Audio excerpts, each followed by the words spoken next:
Are you the reserved guest I have? I have something to confirm with you. Would you mind sparing a moment? As I was about to enter the restaurant, a woman in a chef's attire with a tense expression approached me. I wondered what she wanted to confirm regarding my meal.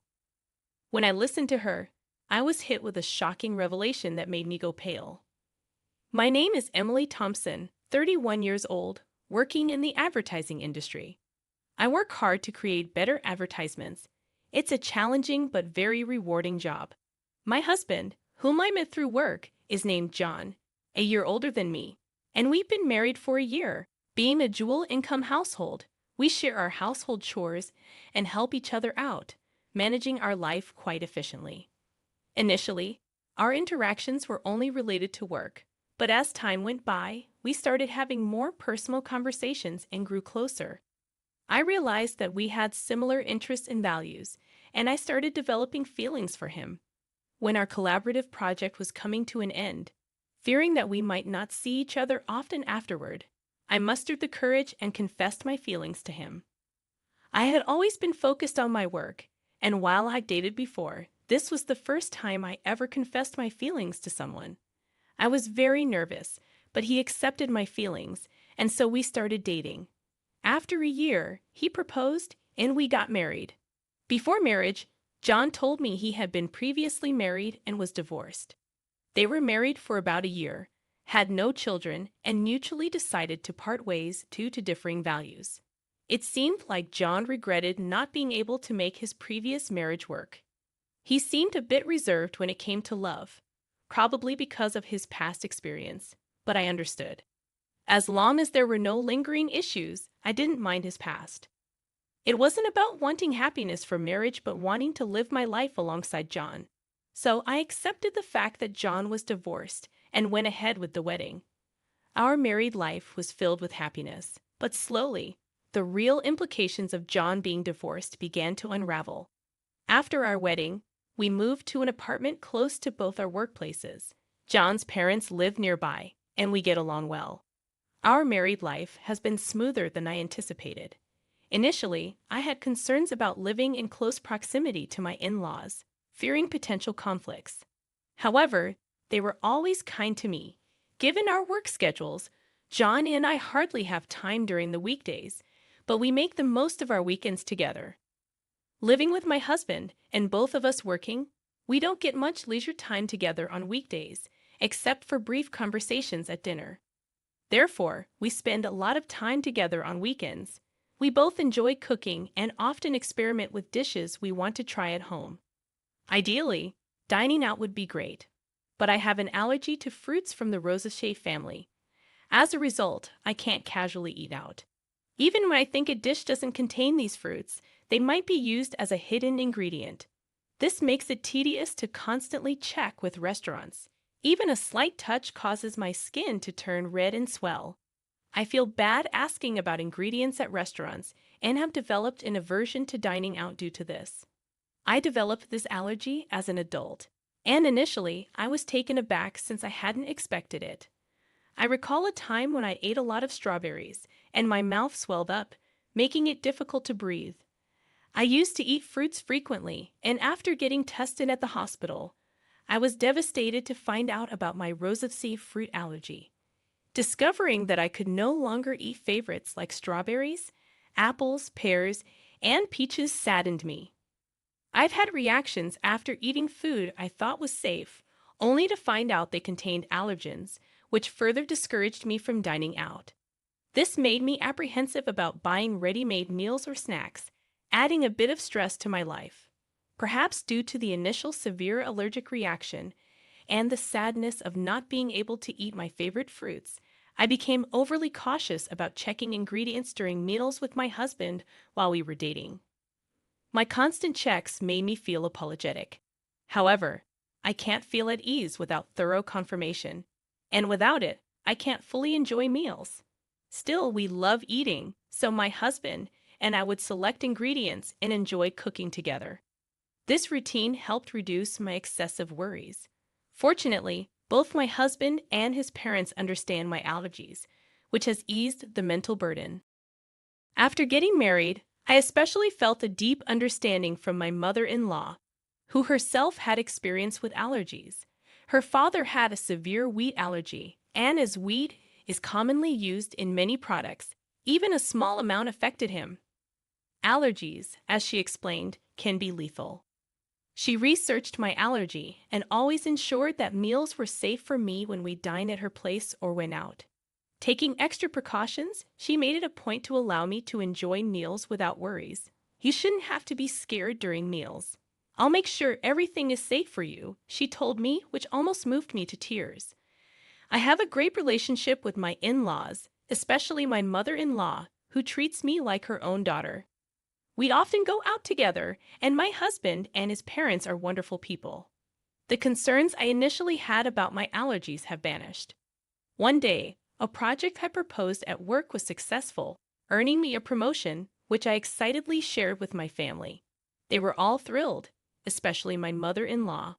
While spending time with her, she invited me to celebrate at an upscale restaurant. That's a very fancy place, isn't it? I can't let you do that. I hesitated.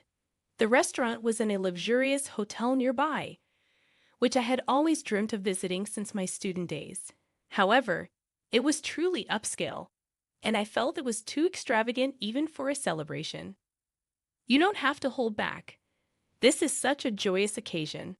Let me treat you, she insisted, genuinely happy about my promotion. Her sentiment warmed my heart, but I had reservations. I remembered visiting the restaurant's website before my allergy developed and dreaming of tasting their fruit-filled tarts someday. The restaurant often uses fruits from the Rosacea family. While I appreciate my mother-in-law's kindness, besides the issue of the restaurant being upscale, I'm hesitant because they frequently use fruits from the Rosacea family, to which I'm allergic. Whenever I dined out with my mother-in-law in the past, we informed the restaurant of my allergy beforehand. Each time I faced the prospect of informing a restaurant about my dietary restrictions, I couldn't shake the guilt of inconveniencing them. Consequently, my mother-in-law and I typically opted for restaurants that rarely used allergenic foods. My concern grew, considering the frequent use of fruits at the upscale restaurant my mother-in-law proposed. Though dishes without these fruits were safe for me, the temptation to try them was strong. However, the potential risk in a kitchen likely processing these fruits scared me. Ultimately, I declined the offer due to concerns about a potential allergic reaction. Still, my mother-in-law insisted, assuring me she would inform the restaurant about my allergy when making the reservation. To my surprise, she mentioned having a connection there, ensuring they would take good care of us.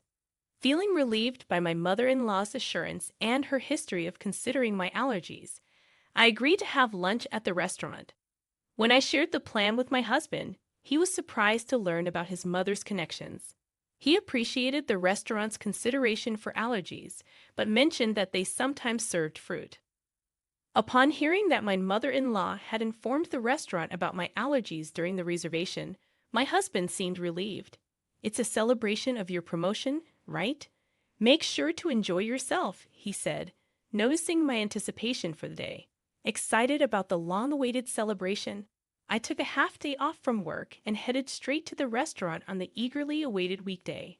Opting for a more formal outfit than usual, I paid extra attention to my appearance. Colleagues noticed my attire and inquired about my plans, wishing me a good time before I left the office. Entering the hotel, I found my mother-in-law already waiting. Together, we headed to the restaurant on the first floor, where our reservation ensured we were promptly escorted to our table. Our reservation was set for 1:00 p.m., but due to the bustling lunchtime crowd at the popular high-end restaurant, we were informed that the serving might be a bit delayed. Understanding the situation, I decided to order just drinks for the time being and wait patiently. Having already finished work and encouraged by my mother-in-law, I ordered champagne. We enjoyed our conversation while eagerly awaiting our meal.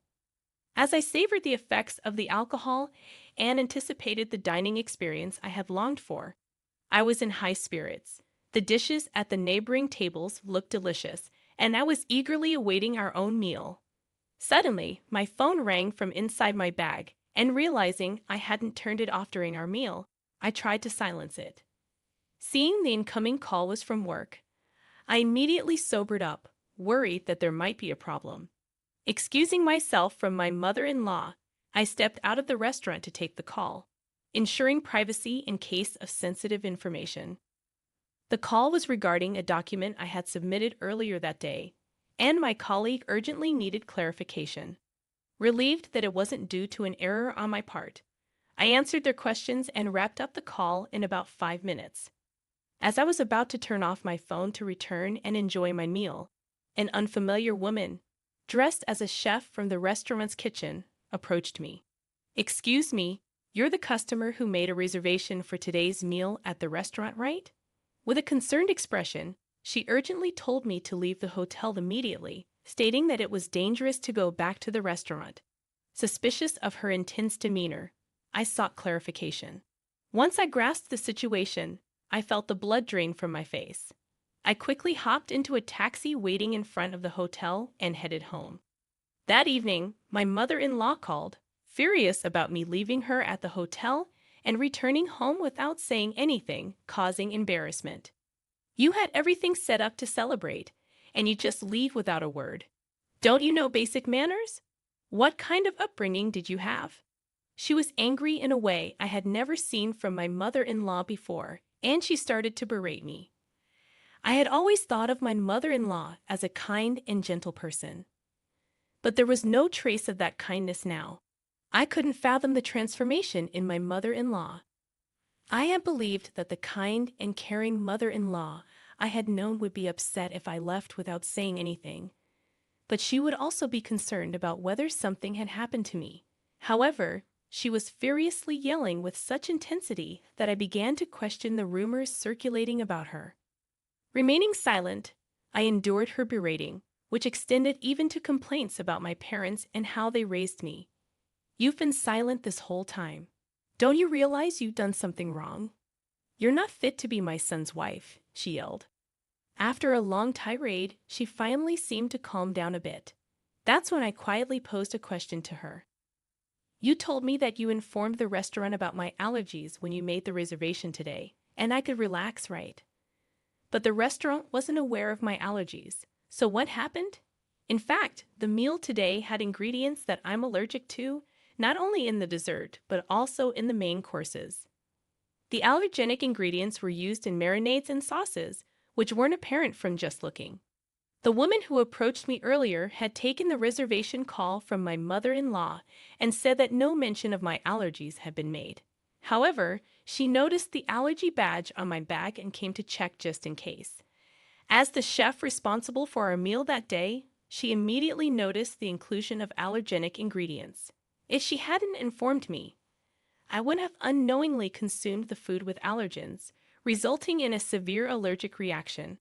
Initially, I doubted that my mother-in-law would purposely make me consume allergens. But considering the woman took time out of her busy schedule to inform me, I quickly believed her. Furthermore, this woman knew about my mother-in-law's true nature and deduced my situation. She advised me to leave immediately and ensure I went somewhere my mother-in-law would follow. The reason she knew my mother-in-law was that she was my husband's ex-wife, now working under her maiden name, Kate Young. Seeing me with my mother-in-law, she realized I was the new wife and decided to help me out. She assumed I was the new wife because she believed that my mother-in-law wouldn't have female friends, especially someone of a similar age, after getting married to my husband. The ex-wife had lived with his parents and was subjected to significant mistreatment by my mother-in-law before they married. Like me, she thought the mother-in-law was gentle and kind, which left her quite baffled once they started living together. When my husband or father-in-law wasn't around, the ex-wife faced continuous criticism for her housework and was always subjected to snide remarks. Being a full-time housewife, she had no escape. Despite her culinary skills honed from attending a professional cooking school, my mother-in-law still found faults with her dishes, even discarding them at times. The ex-wife, proficient in cooking, considered discussing this with her husband. But my mother-in-law was adept at concealing her true nature, especially around him. She felt that her complaints would fall on deaf ears, so the ex-wife aimed to gather evidence.